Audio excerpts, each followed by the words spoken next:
Mitotona anatin'ny fotoana ny fampielezan-kevitra ny fanombohan'ny fivoriana ara-potoana faharoa eny amin'ny lapan'ny Tsimbazaza ho atrehin'ireo solombavambahoaka ny Madagasikara manomboka ny talata 20 Oktobra ho avy izao. Ibahan-toerana anatin'izany ny fandiniana sy ny fandaniana ny lalàna mifehy ny teti-bolam-panjakana ho ampiasaina amin'ny taona ho avy. Tsy tokony ho sakana ho an'ireo solombavambahoaka tsy hatongavana amin'io fivoriana io raha nambaran'ny filoha lefitry ny antenimieram-pirenena ny fiatrehany ny fampielezan-kevitra. Manoloana ny filatsahako fijiany ny filohan'ny antenimieram-pirenena teo aloha, misy ny fandaminana isian'ny filohan'ny antenimiera-doholona vaovao isolo azy. Ankoatra izay, raha toa ka efa tamin'ny taona 2014 no teny anivon'ny antenimieram-pirenena ny lalàna mifehy ny famotsim-bola sy ny fananana azo amin'ny tsirariny sy ny tsy ara-dalàna, sakana sy baiko avy amin'ny governemanta teo aloha raha ny fanazavana no tsy mbola nandiniana sy nandaniana izany hatramin'izao.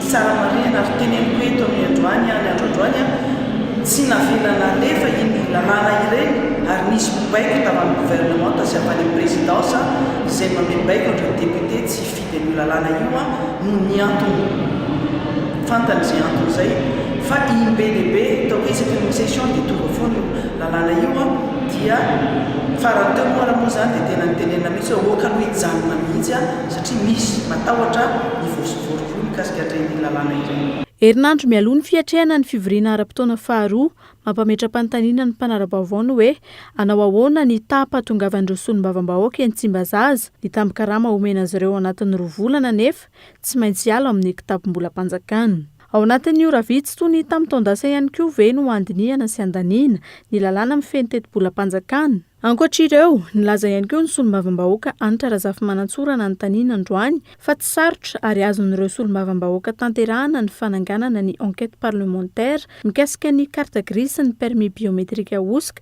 izay miteraka resabe ankehitriny.